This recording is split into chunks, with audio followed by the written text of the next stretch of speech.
Hello, everyone, and welcome to VR Verdict, episode 68, our weekly podcast where we talk about everything VR. I am PJ. I'm Wookie. And we'd like to share VR with you. If you're listening to us, thank you. We are available on all major podcast platforms, not just Podbean. So share it with your friends if you would. Say Wookie. What? We've spent a lot of time watching anime and shit in our childhood. Mm-hmm. A lot of cool shows. Berserk, Kenshin, tons to name. Yeah, we could do a whole podcast on that. But we're about to talk to a guy who's making a game reminiscent of those titles we love. Do tell. And I can't wait.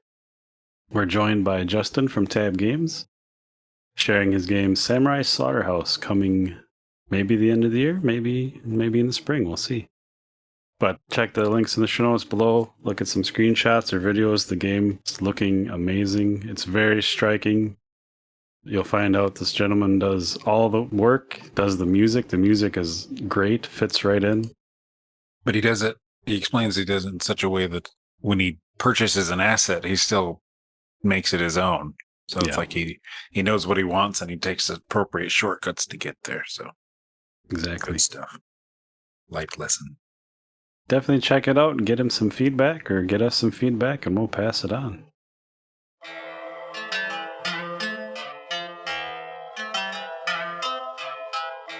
Hey. There you go. Is that better? Yep. All right. How's it going? Good. Yeah, glad to be on. Had a little bit of a micro disaster before coming on. I went to grab my condenser microphone and brought down like my whole CD collection, like 200. Oh, shit. Can you recreate that while we're recording? Yeah. Are they in like those old jewel cases? Like, what would that sound like? Yeah, they're all in jewel cases. There was a couple picture frames, one broke. Oh, no. My posters. It was an empty one, just junk, but yeah. Made a big old mess. I was like, man, try to give myself enough time to figure out the condenser microphone before I came on too, and then that happens last minute. Yeah. I still have like a shelving of actual CD cases, and there's like 4 of them in there that are like, hard to find, different color type of things, and those are the only ones that ever get the tabs broken off. It's like, of course. Are you gonna say something, Woogie? Sorry. I was going to say, did any CDs pop out? Because I've had that happen with not 200 or so, but it's just like it's a heart-wrenching thing when you hear those jewel cases and the little hinges break, and then you hear that clang from like the CDs smacking something and rolling away. Yeah, a couple. No casualties though, but I had one 4 CD like collection. It was just the oldies, like put on one, but that jewel case did not survive at all. And nowadays, like, can you even get those? I don't even remember if you can buy those in the store. I always had like 10 lying around. I could switch and fix mine. But yeah, I don't know. And then I found my CD spindle too of blank CDs that will never be burned because no one has for them. Nice. I probably still have like a 50 or 100 stack now that you mentioned that, like in a Tupperware container in the closet. I'm sure I have some. It's funny. Yeah, well, old technology. Well, Wookie, this is Tab. Tab, this is Wookie. Hey, Tab. Hey, nice to meet you. Sorry to hear about the misfortune right away. Yeah. Oh, that's all right. Having a better night now. Do you prefer to go by Tab? Oh, you just call me Justin. Okay. Tab is like a common nickname, but yeah, Justin's my real name. All right. This is Justin from Tab Games, maker of Samurai Slaughterhouse, for those listening. Nice. Yeah, we're just going to chat about the game and a couple other things, so we're pretty laid back here, if you haven't noticed. Cool. Yeah, I'm ready. How did you guys get a chance to try the demo? Yeah, you're kind enough to send a build our way. That guy was messaging you. Something happened. It was either a driver or a headset issue or something. Right when I clicked on your game, but like all hell broke loose. I'm like, oh crap! But it wasn't your game at all. I'm not blaming you at all. It was I'm pretty sure like my graphics card driver updated, and that's the first time anything like that's ever happened. I'm having a lot of those this week already. It's only Monday. But yeah, once I got in there and it was working, it was awesome. It felt just like being in a really awesome anime cartoon, like picking up a weapon and cutting people up, and just the look of it. Like it's all in black and white, aside from the blood, of course, but it just feels really good. I was running through the forest, being chased by a bunch of guys because I suck at it. But Yeah, it's hard to balance it when you're the only person playing it, because then you keep fighting the same guys over and over. They keep seeming easier and easier. Yeah, just curious how you got to this point. Is this the first game you've ever worked on? Yeah, the first game I ever worked on seriously, probably since I was maybe probably like 5th or 6th grade. I've always been into making games. I downloaded like RPG Maker and Click and Play, all those like kind of amateur games, and I made some for the being in those engines some pretty unique things, I think. But yeah, just recently, about a year or so ago, I decided to I think really just my love for VR is what made me want to start taking it seriously. And up until this point, there's just so many indie games, and like any game you can think of, there's probably like 10 of them out there. But now with VR, it's kind of new. Someone said it's like the Wild West, so there's not every game's not already made, so there's actually an opportunity to create something unique, I think, if you're making for VR. Yeah, I don't think we've really scratched the surface much. But your game, like I said, it's in black and white, and then the blood's red and everything. But it is super striking. Even the screenshot is like, wow, that looks amazing. Oh, thanks. Yeah, definitely took a lot of work. Because I mean, as you can imagine, it's just 2 colors, black and white. It's really easy for just everything just to become a blob, and like you can't see anything at all. So it was a lot of balancing of like the light and darkness with the materials and that look. So how long have you been working on the game? So I first started, I guess you could say in September, but I first did like a low poly prototype. It was a lot different. It had some kind of weird, I thought they were interesting concepts, but then as it went on, they turned out to be weird ones that weren't so great. For instance, now the game is kind of more of a traditional action adventure where you walk around, you kill people like you expect you would. But in the original one, the whole world was on this giant grid, and you would kind of move grid spaces almost like a board game. And every time you moved a space, it had a chance to trigger a random battle. And then you would only be able to move around in a small area. And I kind of got the idea from Pokemon, like, because I knew when I was playing Pokemon, like one of the best sense of adventures is when you go a long time without seeing a town, and you're getting all these random battles, and your Pokemon are all about to die, and you finally reach the town, and you're like, oh, thank goodness I'm there. Like, I kind of wanted to capture that moment. But the thing was, I chose the most annoying mechanic from that game to duplicate into my game, which is, trying to get around somewhere, and you can't because you're hitting random battles constantly. So that takes me back to like Earthbound and Breath of Fire and shit when you say that. Yeah, you're like, I love the story and I want to experience the adventure, but I just hate the gameplay. Yeah, I can't play those games. Like, don't do the random battle. Show a monster on the map and have him run towards me or something like that. Don't just, when in the middle of walking, take my screen away and put me in a turn-based fight. Just flip a table and go to hell. Ugh. Yeah, so that had to get dumped, and then it's the whole thing. I decided, since I was overhauling that, I was kind of looking at it, I'm like, you know what? I don't really need to have this low poly of enemies, and the player controller is a simple hand. You grab the weapon, and once you grab the weapon, that's it. That's the weapon you're using until you change it. So I kind of, back in March, I started overhauling everything from the ground up.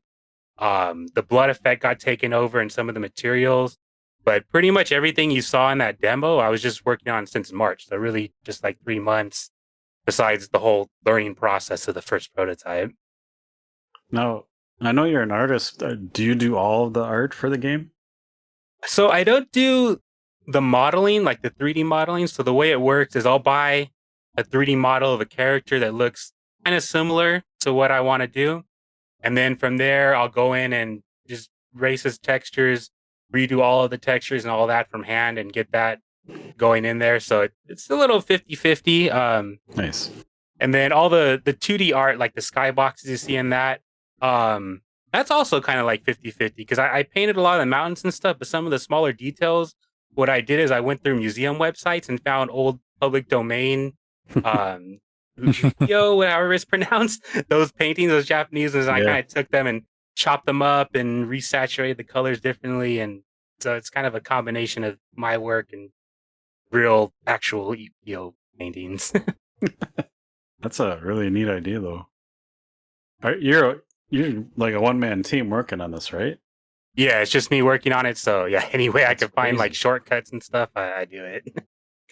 So, I mean, we've said it before on here. Like, someone that does this by themselves and chooses VR, and it's their first time, it's like that's just like so courageous to me because there's a lot of, it's a smaller user base, and VR is kind of maybe experimental, you would say, yet. So, my hat's off to you because that's takes guts. Thanks. Yeah. It's this thing is it started off. I didn't feel that courageous when I started off. When I first started off, I'm like, oh, I don't want to spend a lot on models. I want to pull out about my own money because what if it doesn't do well? And then now I'm like, oh, that guy looks good. It's $100. All right, let's just drop that. No big deal. so you kind of commit to it a little at a time. Sure. The longer you go, the more committed you are. So, what was the first VR experience that made it click for you? Like, this is what I'm doing. This is amazing. So the first VR experience for me is I went to this thing. IMAX. They call it the IMAX VR Center.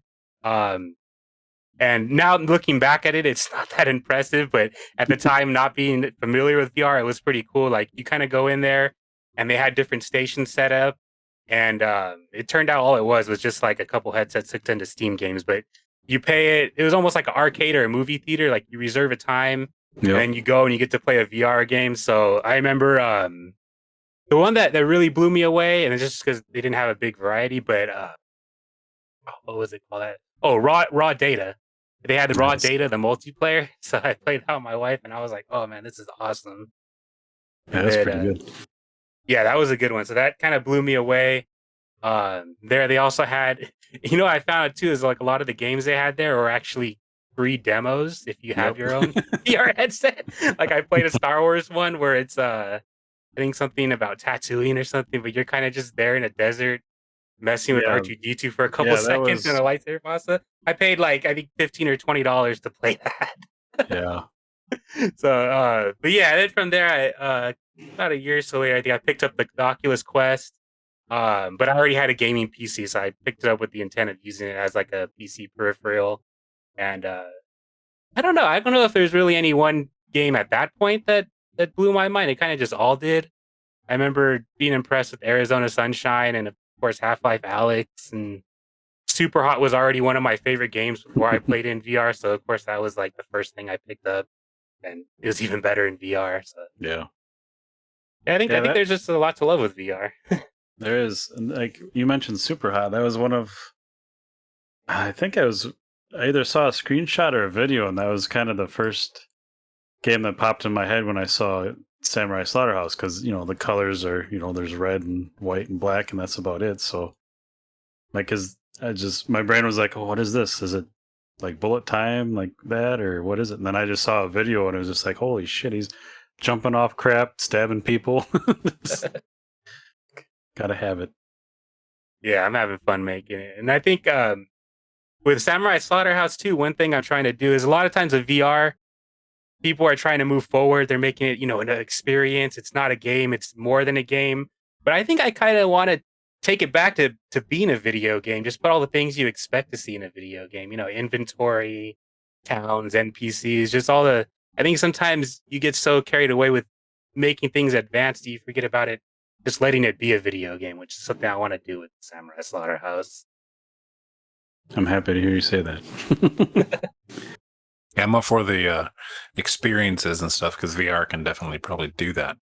But if somebody jumps in and just sees, weirdly told stories, which I love, I think there's a few out there that are just kind of like not finished. Could have spent more time in the oven, and sometimes you just need to chop some people up or shoot them. So, like for both. Yeah, Yeah, that's what I was gonna say. I think there's definitely room for both because there are, I played Vader Immortal, and being a Star Wars fan, it just blew me away, and I loved it. But it is basically just like watching a movie almost. There's Yeah. a little bit of interaction. You do feel like you're there. You feel like you're in a Star Wars movie, but you do feel like you're in a movie. It doesn't feel like a full length game, and that's what I think VR does need a few, at least a few more titles like that are full games, just regular traditional video games. Yeah, I agree. Like Vader Immortal, for instance, like it just makes you wanting to do more and see more. Like it's just like let me move. Like let me do that. I mean, Yeah, when that fucking rancor pops up, holy shit, with 4 arms too. Yeah. That's what my problem is when I play games. Like I have so many ideas. Like they should have done this and that and that. If I haven't played the Vader Immortal series, but if it's kind of like on rails, I would probably be like, no, I would, just like grumbling at the thing. Like I want to chop this thing off and like force throw piles of garbage at stuff. They didn't let me. I'd be kind of mad. Yeah, definitely. And I know there's a lot of games out there too that I don't know why they didn't add a story mode because they have a full, kind of complete sandbox. And I guess maybe it's just time. It's time consuming trying to make a story in different areas to explore. But I noticed that there are a lot of games that they have a full combat system and a nice sandbox, and it just doesn't seem like it would take that much more to give it a story. So I don't know what the hang up is. A couple of devs we've talked to said it's really like it's hard to think to present. Like you have to kind of make the person look somewhere, and if they're looking behind themselves, because you can in VR, like they may miss something. That kind of thing. But I've seen some games do a really good job with it. So there's a happy medium in there. Yeah, you definitely are restricted. There's all sorts of stuff with like cutscenes, a lot of story based, regular games on Xbox and PC. Like I'm playing through the Mass Effect, Legendary Remaster thing, and it's like, I forgot how many cutscenes are in games, and even in like Witcher 3, that's one of my all time faves. It's like I'll forgive those two because the stories are there, and like Witcher, it's just like no quest seems too small to do, and they're all well voice acted, and I don't know, would excessive cutscenes in a VR story make you sick? Because if you try to make the player watch a cutscene, that might be weird. And if you try to direct their where they're looking, no matter where their head looked, that might just freak me out. Yeah, it's definitely a different storytelling medium. I remember playing Skyrim VR, and nothing bad on that game. It's great. It's a wonderful game, but it wasn't initially made to be in VR. And in places it shows. I remember I was playing, and I was at the part, the Jarl of somewhere was kind of talking about Nordic politics for like 5-6 minutes, and I'm sitting there, and my back is hurting, and I'm like, man, I want to go, hit stuff with the swords and shoot the arrows, and it's just not paced well. So it's definitely a different storytelling medium. I think you have to kind of take that into account. Too much jibba jabba. Yeah, what I would say. And also, it's like some games are, if you were to play like a Grand Theft Auto, if they made a full VR game or something like that, you're driving in cars and then you're running around shooting people. How would that work in VR? And because that game, the Rockstar game story modes are, 90 hours long. Like there's just Red Dead took forever to finish. Not that I was mad about it, but it's a friend of mine just sent me a screenshot compared to he's still playing it and he's got 3 days played and I've got 24 days on Red Dead 2. And he's like, did you fall asleep with that on? Like, yes, maybe.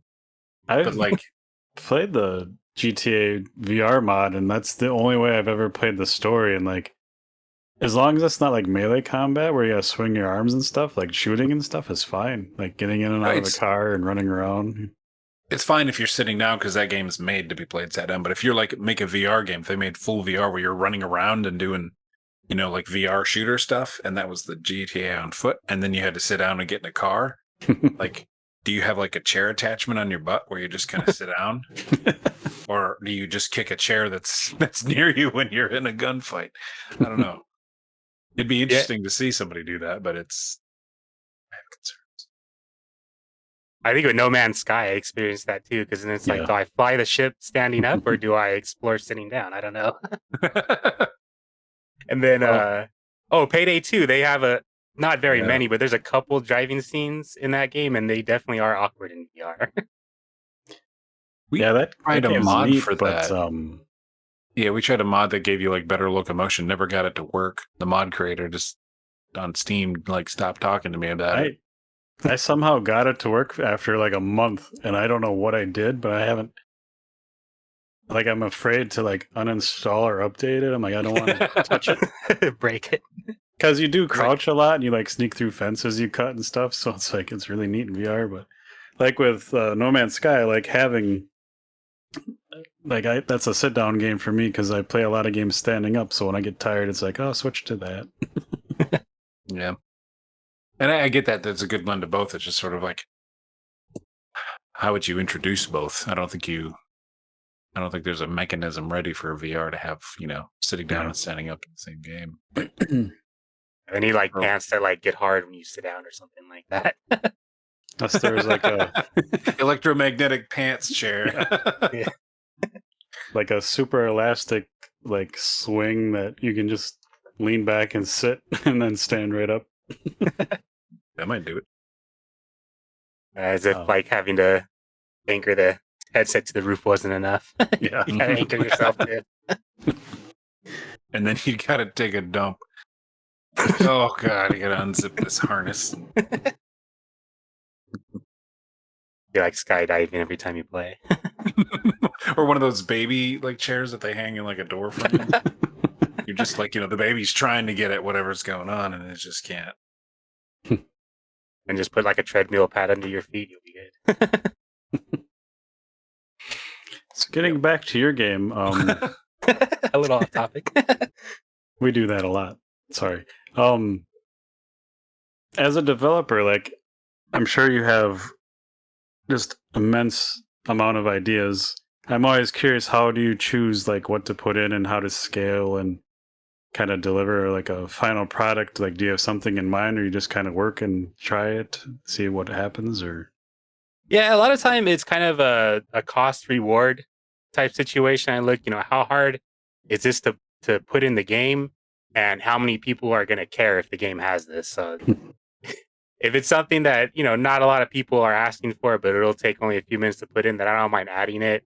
But some people ask for crazy things. They're like, is there going to be a color mode? I'm like, well, all the textures are done by hand, so probably not going to go back and redo everything in color. But, if people are like, oh, I want the blood to be able to be black instead of red, that's something easy, an option I can put.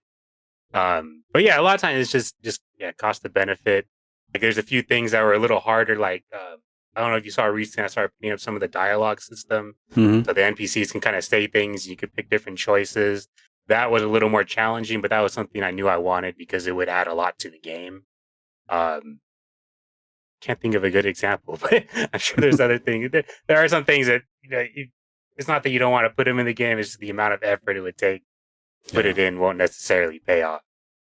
is there like a stealth option in the game, or are you working towards that, or is it kind of just full on action where you just Yeah, you will be able to use stealth.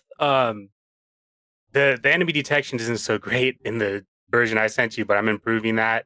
But yeah, I don't know if you noticed, but in addition to having just regular smooth stick movement, you can use teleport movement. Mhm. And part of the way I'm setting up the game, a lot of the other levels, not so much the one you saw, but a lot of the other areas, as you're going through them, they're going to kind of have different height levels.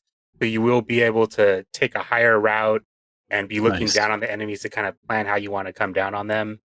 And also some projectiles, put some bows too.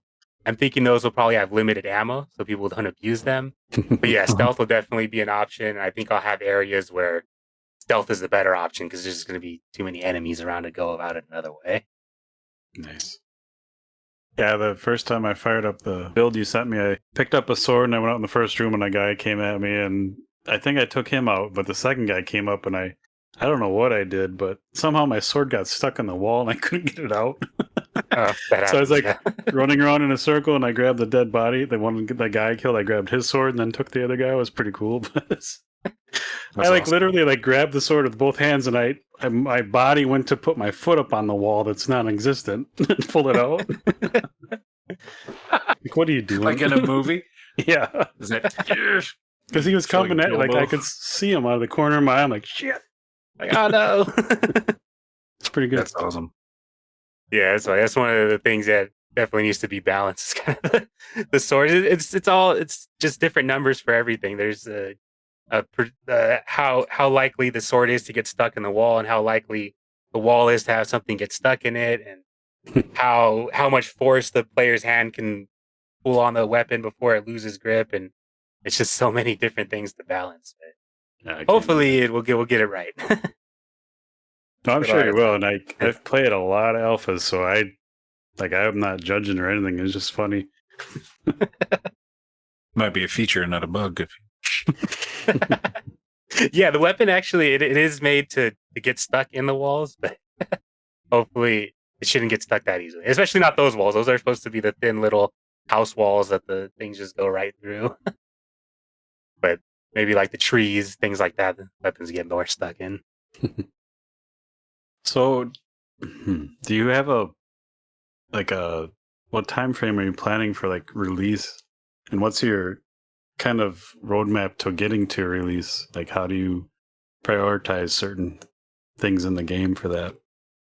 So right now I'm trying to get funding to hopefully be able to quit my day job and just work on the game. If that's the case, I'll they'll most likely be the publisher that's deciding how it's going to launch, Sure. which they'll most likely want traditional launch, like here's the day the game is going to come out, and on that day the game launches, and just like any other game. And if that's the case, we're looking at probably early 2022, probably February, March, like first quarter. Otherwise, which this may look like the route we're going down, because you guys have probably heard of this. It's really hard to get anyone to put money into VR games. It's everyone's afraid to make that investment. So what's more likely going to happen is I'll probably be doing an early access, in which case the way I want to do it, I want to have all the features in the game and have the game itself really well polished, but it'll just kind of be the first like chapter of the story, and Sure. then the rest of the story will come out. In which case for that, probably like October of this year at the latest would be it. Hopefully a little sooner. The plan right now, I'm still getting some of the basic features. So I have the dialogue, the quest system, the combat is almost there. Just needs a few last little tweaks, and then the inventory system needs to be done, and that will probably put us about middle of July, where all the systems for the game itself are done, but we just need content. So from there, I'm going to be working with voice actors. I may get some help with writing the story, because that's not one of my previous talents is story writing. So I may get some help with that. And hopefully by there we should be able to get something maybe October by the latest, like get out a first release for people to try out, give their input, and then we can just add on to it from there. Awesome. I've always kind of wondered, VR seems perfect for like episodic content. If you do it right now, like Oculus or like with, Star Wars, the Galaxy game or the Jurassic Park game, where they didn't say it was going to be split up and just released it. But, being with the shorter batteries for like mobile headsets and just time in VR, it always what kind of made more sense to my brain. Like, just do like episodic stuff and slowly release things. I thought that'd work really well. I think too, it's just exciting for games in general. I remember before Destiny launched, and they were kind of just talking about how it was going to come out. One of the things they showed was someone got a notification on their phone that there was new story chapters available in the game, and I always thought that was cool. It's kind of like when there's a really popular new show and a new episode comes out each week, and after that comes out, everyone gets together and talks about it and shares their theories. I just think that would be cool for video games to be similar, where there's instead of all the excitement just being, that first month or so when the game launches and it just kind of dies out. It's kind of stretched out. There's new things being added. People are excited about that, and then, people maybe be fan theories, things like that. People put out because they're anticipating the next story coming out. Yeah, it just seems like play a full release game, and some people, and I've done it, like you burn through it in one sitting or a couple good 40-hour weeks, whatever it may be. And then you just don't hear about it or think days. about it. Yeah. Especially the game like yours, like it's obviously highly driven by anime, I would assume. It'd be neat to have like a kind of like a progression of story like the shows follow. Yeah, and I liked one of the biggest inspirations from him. I used to read this comic called, or I don't know if you can call it a comic. It's almost like a magazine called Shonen Jump, and it was a kind of a weekly comic book that came out and just had like a chapter from different like mangas, different like animes, and you would get to read a chapter from each story each week. And Nice. I think that was cool. I think drawing inspiration from that. I like the idea of having the story just grow and progress as it advances, and it also gives people a chance to give their feedback on it, what they like, what they don't like. Yeah. Could help form the development of the game. I kind of, I don't remember if it was in Discord or on Twitter, but talked a little bit about anime. So what titles kind of inspired this, or what is a couple of your favorite shows? So the biggest inspiration, and it's probably obvious based on like the music and style, is of course Samurai Champloo. Yeah. Yeah, I love that. Definitely got the inspiration for the music from that. Afro Samurai was another big one. I just really liked. I think it's how bloody it was, really. Both awesome so far. Yeah, I love those. Of course, like Ninja Scroll, the big inspiration. And there's one on Netflix right now called Doro Hidoro. And I don't know, thematically, my game's not very similar, but I just like just how crazy that game is. There's kind of just, or that anime is, there's just kind of like half animal people and giant insects walking around. There's all this crazy stuff. And I kind of want my game to just have all kinds of crazy things in it too. Yeah, I was going to ask you about that. I saw, I was just fighting like human people, but you kind of had, I don't know what I don't want to misspeak them, but like mythological creatures? Yeah. Or- Like That's cool. folklore creatures, definitely Okay. stuff from Japanese folklore. Yokai, I think, is the most common term. I'm kind of researching and learning it myself, so I may say Nice. something wrong. But yeah, basically, like the idea is that mythical creatures, and one of the things I want to do in the game is this is also to kind of lengthen the game, add a little bit of grinding to it. But it'll be in order to craft certain items, your formulas or spells, things like that. I guess you'll have to go and kill these mythical creatures and harvest like the body parts from them, and then you could take that into town, and then the townspeople can make things for you. And that'll be kind of like the end game too, because there'll be the grinding that you have to do to progress in the story. But then there'll be optional grinding players can do if they finish the game, but they still want to keep playing, so it gives them something to do. Nice. Yeah, and you mentioned the music. Like, do you have someone writing it? Because it is fucking cool. Like, it makes it so good. So that's me too. In addition to doing the 2D art, I'm also producing the music. I just it's me and my keyboard. I buy the keyboard I have that I take to my computer, and then I also have purchased samples. So it'll just be just random beeps and noises and things like that, and you kind of just like remix it and make it into a song. But yeah, that's on top of the other stuff. That's another thing I've been doing is producing the music. That's so impressive. It's just awesome. Yeah, and it was funny because I actually mainly did it for being cheap. Because when I was starting out, I was looking for music, and the cheap and free music, I found a few, and I spent a little bit of money, but none of it was working good. And then I found someone that their music was a little similar to Nujabes, like it was close enough. And I was like, well, let me see how much this would be. And he was like, oh, you know what? I really like your game.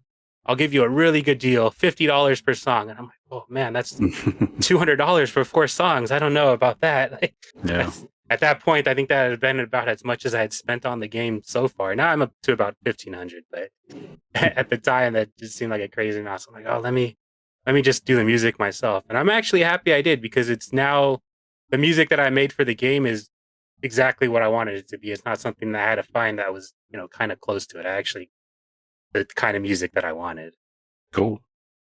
Yeah, that's really awesome. Like, you know what you want, but if you don't have the skill to like create it or even like explain it well, like that's got to be frustrating. Yeah. And of course, money. Money is always the biggest obstacle too, especially in VR games. It's oh man, it's a pain trying to get anyone to put money into VR. Yeah, it was funny because, like I said, I was having headset issues the first night I was trying to get it working, and like it would just lock everything up, but the music was still playing. So a couple of times, I'm like, I don't care. I'm just going to walk away. And I just turned the music up and walked away. Made it all better. I'm glad you like the music. Yeah, it's funny because sometimes DJs will hear my music and I'm not, I've played in bands before, but I'm not a professional, definitely not like a DJ or professional producer.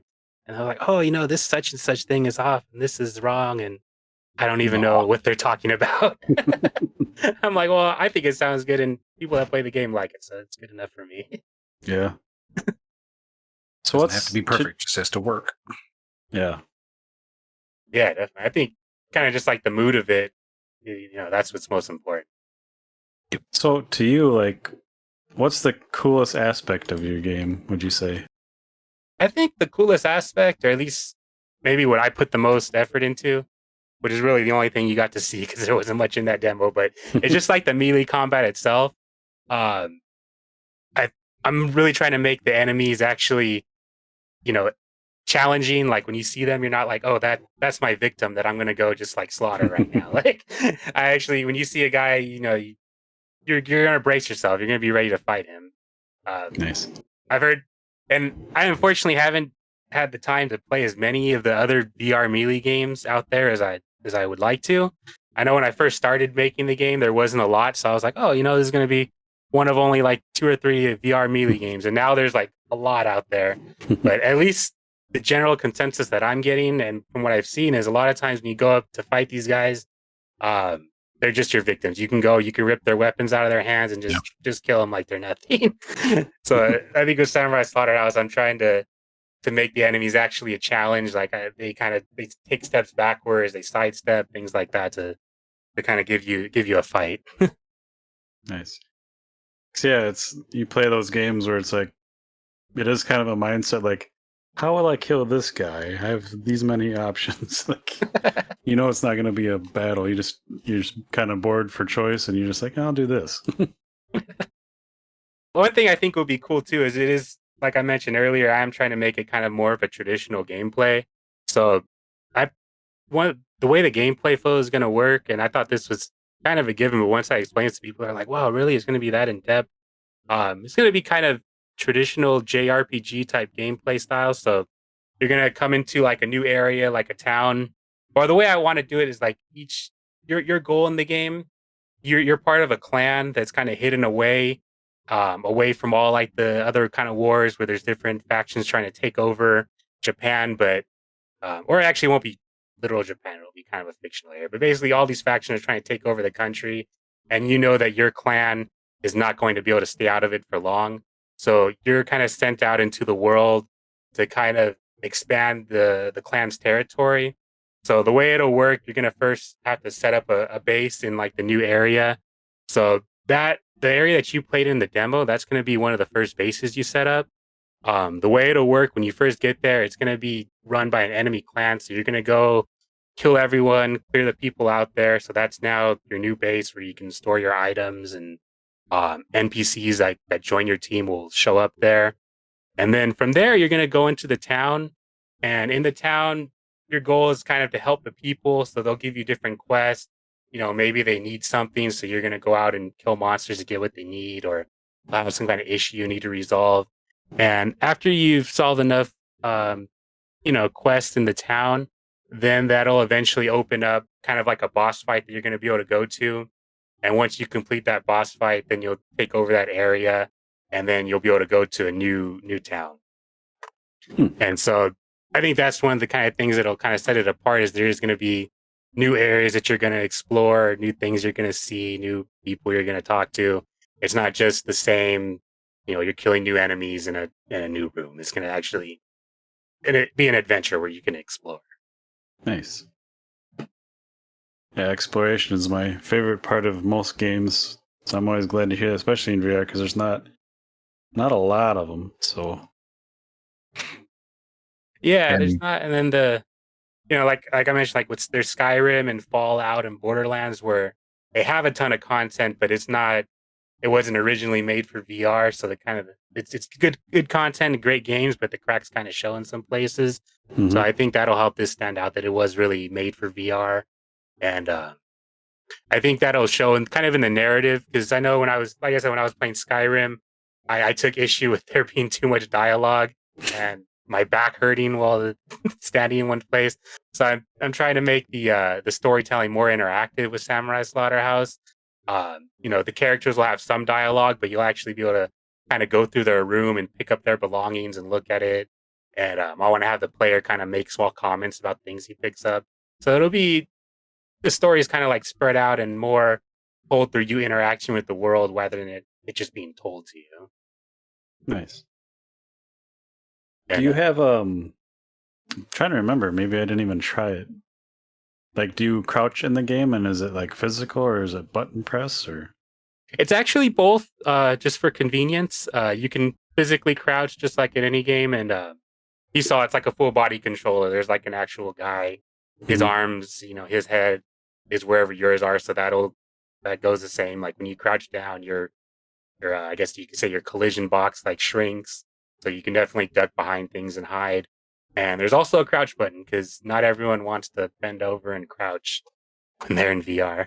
Yeah, I was just bringing that up because it's still like newer games that still come out to this day surprise me because when you're standing there playing VR with a headset on, like if you don't like get to move around or like crouch here and there or like are kind of forced to, like your legs get super tired and lock up. And it's just I love having that like in Skyrim when they have you can sneak around and stuff. So I'm always like kneeling on the floor and crap just so my I legs don't wear out. I completely forgot about that. Because Saints and Sinners, they do that. They have a crouch button, and it worked great for them. Yeah. Yeah, I think. Well, Yes, the option is that. awesome because if you're playing sitting down because you can't stand anymore, then you can still duck. So Yeah, absolutely. And it's important for accessibility too, because not a lot of Mhm. people can play standing. And Yeah. that's something I had to learn. I know when I did the first prototype for my game, someone asked, uh, they had problems with them playing it standing, and I was almost offended. I was like, why are you playing my game sitting down? It's meant to be played standing up. But and then today I found out there are people that play VR that are in a wheelchair. They can't stand up. I'm like, oh well, maybe I'm Yeah. being a little insensitive. Maybe I should let me give the player the choice. So now I'm a little less sensitive about my game. I give more options to let people play it the way they want to play it. Yeah. Options are always great. Oh, especially in VR. Like without the right options, like some games can just be ruined.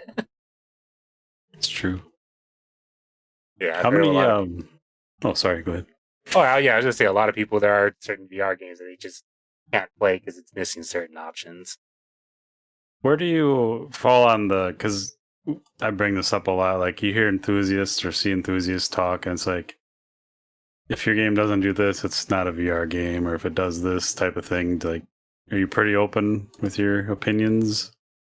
Yeah, I'm definitely pretty open with that because I believe with VR, there's so many possibilities and options with VR that to rule anything out would be a mistake. So Yeah. I think someone asked the other day too, what is something that every video game needs? And Yeah. I was thinking about it, and the only thing I can come up with was a coherent visual style. Like Yep. if your assets come from all over the place, at least make them look like they're supposed to fit together. But I mean, I think other than that, it's pretty open as long as your game is somewhat consistent. I think there's a lot of freedom with what you can do with it. It's just you see those enthusiasts who are like, if it doesn't have room scale, it's not a true VR game. And like, to be honest, like you've brought up Skyrim a couple of times, like I would play any game on any console with a head, like just with a controller, putting the headset on and being like in the world with just vision alone. I don't care about movement. Like movement in room scale is awesome. There's nothing like it, but not every game needs to do that. And like you said, it's an accessibility thing. Like you can't just make everything that way. Yeah, and I think there's a lot of good games that don't use room scale. You think of Pixel Ripped is one of my favorite VR games. Yes. And that whole game, you're just sitting in one spot, playing, but it's the lively world. Like there's plenty of interactions. It uses And no, that's the other thing. A lot of people are totally against using buttons, and yeah, I think to be honest, it is kind of better to pull it down on it, not use buttons as much. But I think Pixrip's a good game that uses buttons. There's no hangups about it, and it feels completely natural. Yeah, and that's one of the top games just for immersion alone, where I've actually forgot that I wasn't in that world, and it's a sitting down game, and you're using buttons for everything because you're playing video games. So. Oh yeah, that game was great, and I think Overload. That's another one that I really liked. Not as popular, not as many people know about it, but it's basically like Descent, that old DOS game. Like the same people made that made this. So yeah, it's basically Descent in VR, and there's no room scale for that. But I love that game. I actually bought 2 joysticks just for playing that game. Nice. I don't like the inclusionary, whatever you would call it, folks, because like we bought what's that old West game, PJ, where everyone's dead? Is it just Dead and Buried? Yeah, I think it's Dead and Buried. In VR on Oculus? Yeah. Yeah. And you had like more room or more availability or whatever, but the shootout is room scale. And you can jump to the left, right, take cover behind barrels, but like I didn't have enough room. Like I could go I could go dedicate an entire room to VR, like a guest room or something like that. I got a spare, but I was kind of like, well, I've set up my office to do all this. So PJ's like just destroying me because when I jump behind a barrel, I bounce off my wall. And stuff like that. Like there is no option to relocate yourself. It's room scale. There is no hold down the button and you're right back in the middle of the room. Like hold down the reset viewpoint button, and it's just like, oh. Like I get it. If I had, a warehouse with nothing in it but padded floors and walls and, high ceiling, this would be fantastic. But what are you gonna do? So I like options. Yeah, what's going up. I'm in the same situation as you. I have just my small bedroom that I'm in. So I can take maybe a step or two in either direction. And sometimes my wife is gone. There's no cars in the garage. I'll get excited. I'll go in there, set up my giant room scale in the garage. But I'm so used to playing stationary that I don't even move around anyway. So. Yeah, I forget. Like I play like Pavlov and stuff, and other shooter games. You just move your joystick and you move your guy behind the wall, and you reload. And I'm sitting there like reloading in Pavlov, and I look up and PJ's still shooting me. I'm like, I'm not even thinking while I'm playing. I'm just playing like I've always played, and you gotta duck, you gotta dodge. But sometimes I just forget to do all that too. It's funny. Yeah, I was having a discussion like being a couple other developers about about the use of the joystick for movement, and I personally don't see a problem with having the joystick.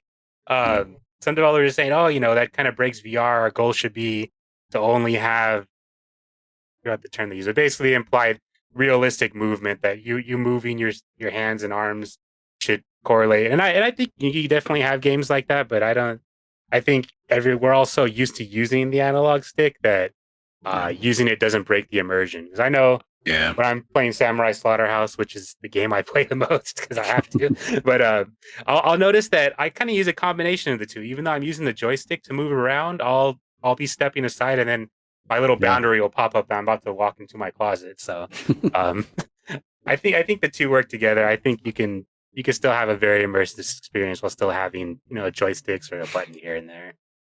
Yeah.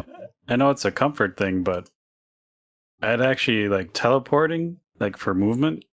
Like when I first got into VR, like that was causing me like more issues than like smooth turn and free roam and all that. Teleporting and snap turning, which are two things to get over, to have comfort options. Those are the only two things that really like mess with my head and give me a headache when I play. Oh, yeah, I had motion sickness issues at first, but I kind of got over it. I remember even playing Skyrim, if I teleported too quickly, I would get motion sickness. But yeah, luckily I got over that. I remember the first time I played Saints and Sinners though, and it didn't have teleporting. I was like, oh, what do I do? So, but it's just weird to me. Like maybe you can answer this as a developer. A brand new game comes out and it doesn't have like smooth turn; it has snap turn. I have to play it. I want to play it. It's really cool, but like that snap turning, like just does something to my. It's like jarring to my brain and gives me a headache. Which I can jump off the highest thing in VR and spin around, like do anything and not have any issues. But just snap turning alone is like just kills my head. So I was curious, like, because every game that does that, they come out with smooth turn like a month later. Like, is it just a time thing, or do people honestly think that it's not that important? Do you think? I'm thinking, yeah, developers just don't realize that it's important. I know the first time with my first prototype, because I have like the Quest I use wirelessly, and so I turn in real life. So I didn't realize people needed smooth turning, so I had snap turning only in mine. And everyone's like, "Where's the smooth turning?" So I added it in. So I do think it's just developers. You know, a lot of times they just won't know because that is something that's really easy to add. It doesn't take a lot of time or work. So That's what you would think, but I'm not a developer, so I don't want to be like, just put it in there, dummy. But yeah, it still happens, and it's still like, what are you doing? yeah. And I think sometimes too, well, maybe this isn't the case, but I know sometimes you think you can get away with your own creative, different way of doing things, but everyone just kind of wants their own way. Yeah. That's kind of what I was saying too with the joystick argument. With Gorn, it has a joystick now, and it had a joystick when I started playing. But the default setting, and I guess originally the only way you can move around was by like kind of grabbing Knuckle out and then drag. like pulling yourself in space. Which Yeah. I personally, not only was that hard for me to do, but I personally hated that because I've had weird dreams where I have a hard time moving and I have to do that to move. Oh no. And that just brings me back to those dreams. So I'm like, I don't want to do this. I definitely don't want to swing my arms like I'm doing some kind of weird walking place. Yeah. It was weird because you I don't know if it's still that way, but when I bought Gorn, they had the options, but you start out moving that way. You kind of like grab the ground and pull yourself. It didn't make sense for an action game like that where you're swinging your arms everywhere else. Yeah, you need the free use of your arms. That's what I was thinking too. Yeah, at least when I played that was the default setting, was that weird grab and pull thing. You had to go and tell them that you wanted the normal movement. Yeah. Yeah, it's just one of those weird things. Like I remember again, Witcher 3 had like not quite as bad as like GTA, where you try to move the character and it just he's going to try to turn instead of just snap like 180 degrees behind you because you told your joystick to do that. He's going to try to turn. And it didn't bother me in Witcher 3. GTA, I still like fall off a ledge or something. I've got epic clips where I'm on like a skyscraper like crane and I fall all the way down like almost each and every single ladder hole. I like fall down it as I'm falling. I'm like, because I couldn't turn around to shoot someone. But like the Witcher people, the players complain so much they just added that regular, every other video game control scheme because people wouldn't let off. And No one wants a 3-foot turning radius. Yeah, and theirs wasn't like near as bad, but it like fit because you can't really do that, and the clothes would like react. It's like, hey, it looks cool, but everyone's like, nope, we want our own way, and it's like, yeah, I think that's just how it is. Like, no matter how far outside the box you go, people are gonna want to still have their box there. yeah. So how many weapons do you plan on having in your guys? Just curious, because I've seen a couple. So I don't even know like a number, but it's gonna be basically the way I have the game set up and just going through it. I always had set it up with the intention of being able to easily add content. So basically, the only limitation to me putting weapons in the game is coming up with an idea for a weapon and putting the model in. But yeah, I plan to have pretty much everything you can imagine. I'm gonna have like chain weapons, throwing knives, any weapon that comes up in an anime or in a movie that makes sense to have. I'm gonna try to put in. It should be a lot, and there'll be a lot of variations too. Like in the game, I just put the regular katana, but there'll be special ones that I don't know, maybe have higher attacks or do fire damage. We'll put some special things in the game, but it'll be, if you can imagine the weapon and it's not in the game, it's just because I haven't gotten a chance to put it in. Nice. We want to have anyone that has a martial arts fantasy that they watched an anime or a movie and said, I want to be like that character. I want to use that kind of weapon. I want them to be able to live out that fantasy in the game. Nice. So it's not a weapon, but will I have the Sanosuke fishbone option out of my mouth? We can add it. That'd be pretty sweet. Yeah. Oh, yeah. Well, one of the things in the game is going to be masks. The way you unlock new abilities is you first find the mask and you put it on, and at first you because let me go back and give you a little backstory. So where I got this idea from, there's this thing called No Theater, and that's where you see like those Japanese plays where they're wearing the mask. They're like no, they're hopping around and stuff. Uh, in those plays, they wear these masks that are called no masks. And the idea behind the mask is that when you wear that mask, you're actually possessed by the person or character that mask is supposed to represent. So it helps the actors, portray that person better because they're possessed by them. So kind of playing off that, the way you'll gain new abilities in Samurai Slaughterhouse is you'll find masks. So when you put on the mask and wear it, you'll gain the ability. One of the abilities will be like that kind of dash teleport that I put in the game. So when you wear the mask, at first you'll have that ability only when you wear the mask. But then from wearing the mask and having the ability, it'll probably be something simple. Like once you get so many kills while wearing that mask, then you unlock that ability perfectly. Nice. So I think maybe instead of having a mask, you can have that fishbone that you put in your mouth that unlocks an ability. I think that could work in there. That sounds really cool. Like a really good idea. You kind of got to use it a lot, and then you have it, type of thing. Yeah, exactly. That way you can start stacking skills on top of each other. And I think I haven't gotten too far into it, but I'm thinking I may have it where you can kind of advance it to another level beyond that. So you have like a more powerful version of the skill, something like that. But I kind of intentionally put grinding in the game just to give it more content without me having to handcraft each and every single experience you have. That sounds awesome.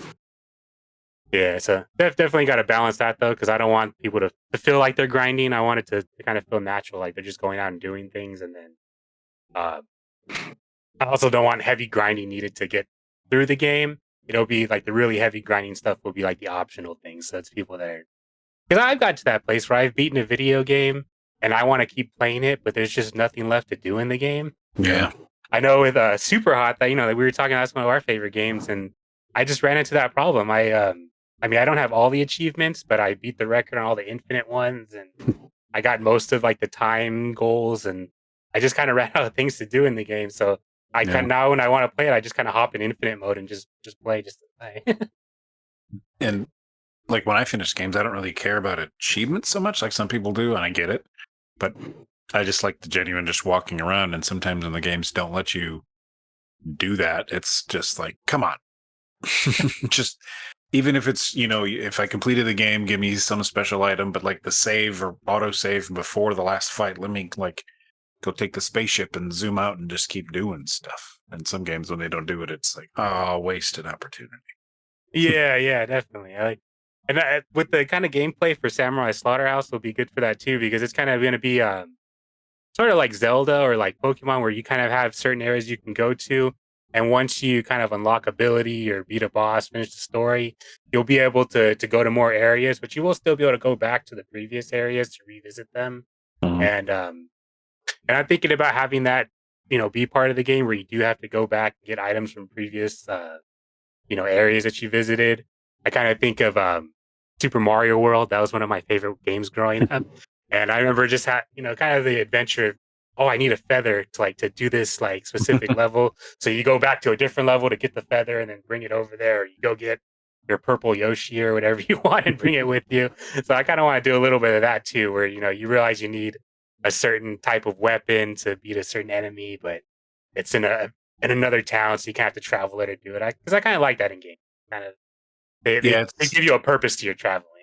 And developers and I totally get it. You want to get as much like gameplay in a town, so you don't want you move through one town, go to another, you never have to go back to the other one, and so that you get something later on in the game, you revisit an earlier town, and it makes sense because just keep them playing the game, and it took a long time to make that town, so keep them in it. But then every time I see one of those, like, oh, I can't get to that ledge, I must need a hook shot or something, and then I'm like, you motherfucker, but I'm gonna do it anyway. I'm just like, oh god, am I here, damn it, why can't I just jump over the river?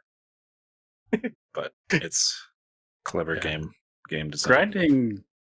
is always a weird hurdle because if the gameplay is fun and whether there's story to it or not, like I don't mind some grinding, but like when it's just obvious, blatantly obvious, like Yeah. we're not making content here, go beat on this same thing for like 2 hours, then it's like no thanks. But Yeah, I know. I've run into that issue, and that's why, at least with Destiny 2, I kind of stopped playing that a little bit because then, and it's not even so much the grinding; it's just the time frame that they put on it. They're Yeah. like, "Oh, here's this new event," and then I try the event. I'm like, "Oh, I actually like this event." And they're like, "All right, you like the event? Well, do it 200 more times. Get this item." And I'm like, Yeah. I don't like it that much." Yeah, that burned us out on Destiny 1. Like, that came out, what was that, 2014? I changed jobs and I had 9 weeks off in a row, but in between jobs. And all I did was play Destiny 1. And I was helping prep our little like game team to get the big raid at the end of that done. And after a while, it was just like, they came out with some DLC and it was like, here's the same level backwards. And that's my big thing about Destiny. Like, I'll always say, it's the same level backwards. And I was just like, I feel so used and betrayed and dirty. Because That's how I felt when the first DLC came out too. Because Yeah, when I like- played it, I looked at it and I was like, all right, so this is how much I'm getting for my $60. Yeah. But I paid $100 for the deluxe edition, so let's see what my $100 gets me. Mhm. And I saw that there was like two planets in our solar system that were missing. So I was like, all right, the next 2 DLCs are going to be those next 2 planets. But no, it was the same planet, one of the levels backwards. One Yeah, 'cause raid.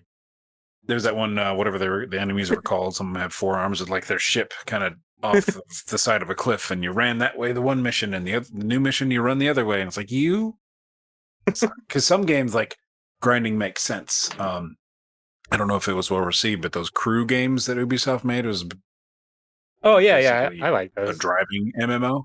Yeah, like Yeah. you're obviously going to race the same racetrack more than once because you want to get better. So you just keep racing those things. And that was like, well, it's technically grinding, but that's also practice. Some games are really good about hiding the grinding, which is a good thing. Like if it's just practice or you just really like the combat and you're going to keep doing it and you're, able to tweak stuff. The grinding doesn't really matter. But some games are just like about the grind. Like, hey, if we, we're Destiny, if we hire behavioral psychologists to see how much we can get people to replay the content to give them that piece of cheese, and it's like, I hate you and I want you all to die in a Yeah, but I think you definitely have the other problem too. Because I mean, talking about that same game, Destiny 1, when I before the first expansion came out, I was playing it every day, and I loved playing it so much that I wanted to play it, but I really just had nothing to do in the game. Like even just the daily quests were the same daily quest over and over. If they gave me a mission that said go out and kill like a 1,000 fallen, I would have done it. But it was I literally I wanted to play more, and I just had nothing to play. So I think if it's important, put grinding where grinding needs to be, and then thinking too, one of my favorite games, Way of the Samurai 2 for the PlayStation 2. That game was not at all considered like a grinding game. Like it was a regular. The way it worked is you kind of played through the story, and the story would maybe only take you a few days to beat. But you could replay back through it and get different endings. After I got all the endings, I loved the game so much I wanted to play it. And there was different things you can get, like unlockables, like angel wings and just weird cosmetics that you had to kill like insane amounts of people to get it. But I was happy that they had that there because it gave me something to play towards in the game when I was completely done with it, but still wanted to keep playing it. But yeah, that is definitely kind of a sensitive topic because grinding is a dirty word because it can't just be used as a way to just say, I'm not making content. I'm just going to make you guys play the same content over and over. Yeah, it's Destiny started a trend, and it's so like easy to smell it. Like Anthem smelled it coming, played the demo. I'm like, this is just Destiny. And sure enough, they bombed that one. And I love Destiny. I just wish it was what they said it was going to be, of course. But I don't know, like it all depends on the gameplay too, because Destiny caught people because Bungie's so good about making shooters, and like, the headshots were quite satisfying, and throwing the hunter class or characters, whatever, you threw that knife, the throwing knife, it hit him right in the head, and it just worked. And the only game I think I've ever gotten all of like the Xbox achievements on was one of the Tenchu games, which is your game is reminiscent of. so I'm sure I would enjoy grinding in yours. But it's all about the gameplay. I played that Tenchu Z or whatever on the 360. God, PJ, how much did we play that? I mean, we played the co-op a lot. Yeah, it was But, hundreds of hours. Even with the weird ass control scheme that game had, like to do the moves, you had to like hit buttons, like the weirdest combinations, but it didn't matter. It just do like the badger run and just like tear ass across a lawn and like destroy someone and no one ever heard it. Like when you pull those off, it's like that practice, like the crew games where you get so good at that race, you get so good at the car you set up. It felt like that. And that's the way people should do it. You should make that gameplay so good that you don't need to be addicted. You just want to keep doing the loop, and not that I don't know. Some games are just like, you gotta grind so much just to unlock something, and then they sell you, like Ubisoft's bad about selling you something that makes it go quicker. Yeah. It's like jackasses. Yeah, definitely. Yeah, because I want to have. That's what I'm hoping, is that my gameplay is just so good that people just want to play the gameplay, so it doesn't feel like grinding. It just feels like more things for them to do, while they're playing. And yeah, I think I agree too with like Destiny 1. The gameplay was just so good that you wanted to just keep playing it. And you have games like Halo that have that great shooter gameplay, but then you finish that campaign and you're like, well, I can play it on Legendary. I can try to get the skulls, but you're kind of just, there's not really much incentive to play other than it being fun. So it's kind of nice when you have that, I want to play this because it's fun, but kind of also along the way, I'm getting little things, unlocking little things. So kind of at the end of my play session, it feels like I made some progress. So. Yeah. And I definitely feel bad because like Destiny was actually really special when it first came out. And if listeners didn't play it, or they haven't played it, like you missed out on something cool. But after PJ and I just played it so much, and we were just sort of like, this isn't really going to get any better, I don't think, because there was some strife and they replaced a voice actor for the orb, and I was like, the new guy's terrible. Yeah, but talk about a waste of resources. Yeah, like and then they re-recorded all of Peter Dinklage's lines. It's like, really, that's what I'm talking you had a about. real celebrity and you replaced it with Lego Deadpool. I mean, yeah, and it was terrible. I can't even go back and play it because of that. Like I keep getting urges to go through the campaign by myself, or just say, hey PJ, let's just go co-op this shit for fun again, just to remember it. But I don't think I could do it with that guy's voice. But anyway, we'd beaten the crap out of the game so hard, like we were kind of done. And then some of our friends that don't play as much, like again, we were trying to like pump everybody up so we could get that raid done. the team. Yeah, to get the team ready and stuff like that. And I had like emails from back then where I was like, we were army commanders, like just like hyping each other up. It was really funny.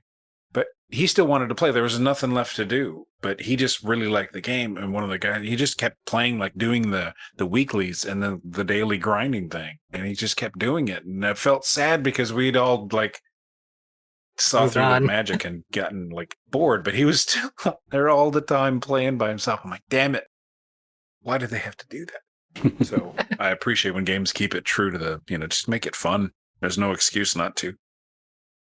Yeah, absolutely. Well, Justin, we're about at our time allotted. We can talk forever, but is there anything before we finish up you want to share about your game, or anything we didn't get to that you wanted to talk about? No, I think we just about hit everything. Thanks, guys, for having me on. Definitely had a lot of fun talking about the game, talking about anime and games in general. Yeah, I'm so happy to see the game you're making, because like I said, when I first saw it, I was like, what the hell is this? This fucking looks sweet. He just showed a little video and a screenshot, and he's like, check this out. And I was like, oh, because I love that shit. And every week you share like a new video or even just a simple screenshot, and it just keeps getting better and cooler. And it's like, yeah, I'm ready. All right, yeah, definitely get you guys a new demo once we got something more worth showing. Nice. Or like until then, just even if you have like the soundtrack, like there's another avenue of money to be made with the soundtrack you're making there, man. Yeah. Oh, thanks. Yeah, I definitely plan on having like special edition, comes with the soundtrack on Steam, and then I found a company that presses vinyls too. So I don't know. Nice. Probably maybe sell someone, give some away as prizes. If you want to buy it. So Yeah, I will buy one. I just bought a re-release vinyl. That's like a clear orange vinyl special edition to help out like indie record stores for an album I already own and came out like 2008, and I've listened to it a million times. I'm just another record. I'll Yeah, pick it vinyls up. are great. It's so fun to collect. I was in a store the other day, had these little USB suitcases that like you pop open and things flip out, and it's actually a record player. And I was like, I have records, and I just bought a new one. Maybe I should get one. But just download the MP3s, I'm sure. But I will buy a record in a heartbeat. I don't know why. Never had a record player, I don't think. They're cool. Yeah. But yeah, like all the links to your game and your Twitter and everything you have is in the show notes, your Discord. So anyone listening, that's a quick click to get you where you want to go. We'll definitely be sharing screenshots, and when I get some more time, I wanted to make some videos and stuff because that, like I said, just being in the game, just it feels like you're in like a episode of any anime you've mentioned. So just good time. Definitely. Thanks for having me on. I really had a good time talking to you guys. Yep. Oh, I just came up with a sword idea. Yeah. Lay it on me. You watch Kenshin, right? Yeah. I'm sure. The second season, I forgot his name, but when he goes to get his sword remade, and there's like one of the Jupon Gatana guys that attacks a sword maker that his dad made like the Kenshin sword, and he's got like it's like some sword master, and he's got this sword that like he whips it out, and it's like it's as thin as a ribbon. So it wiggles all over the place. I don't know how you'd code that or make that work, but it's like, he just kind of does weird shit with it. It's almost like a whip, but it's not one of those chain link whips. It's just like the thinnest sword. And he's just it is kind of stuff around. That would be, if you could get that to work, that would be like a masterpiece. Like my brain is like, how do you even... And I'm like running that through my head. I'm like, can I do it with cloth physics? Can we do it with joints? Like, I'll play around with it. I mean, I'm already planning on doing chain weapons, so I started addressing that challenge a little bit. So I'll live into it. Let you know. I'll definitely send you a demo as soon as that's ready. I mean, that might for me that would be like a rabbit hole that I might never get out of. Like I can't release a game until I get this done, and then I'd never release the game or something. No, yeah, definitely. It's like I said, the payoff, effort and payoff. So if it gets too hard, I'll definitely give up on doing that.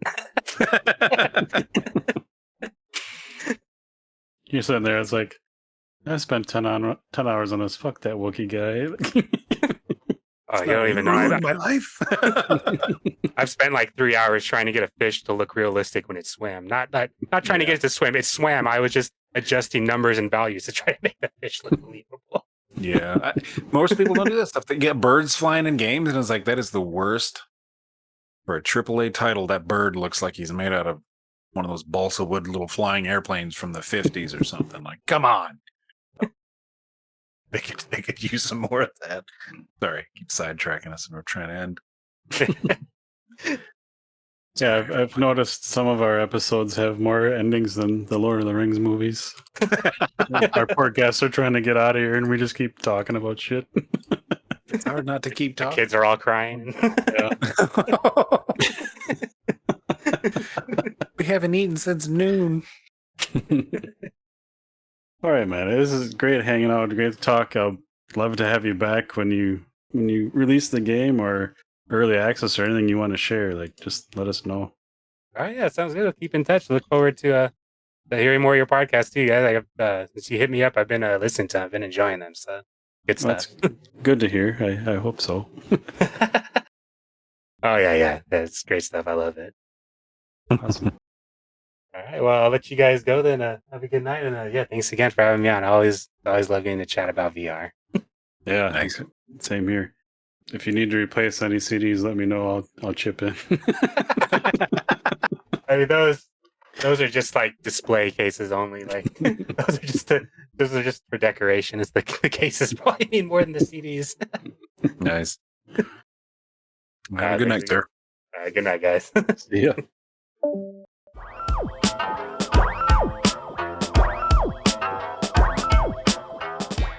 Well, everyone, that was Justin from Tab Games working on Samurai Slaughterhouse.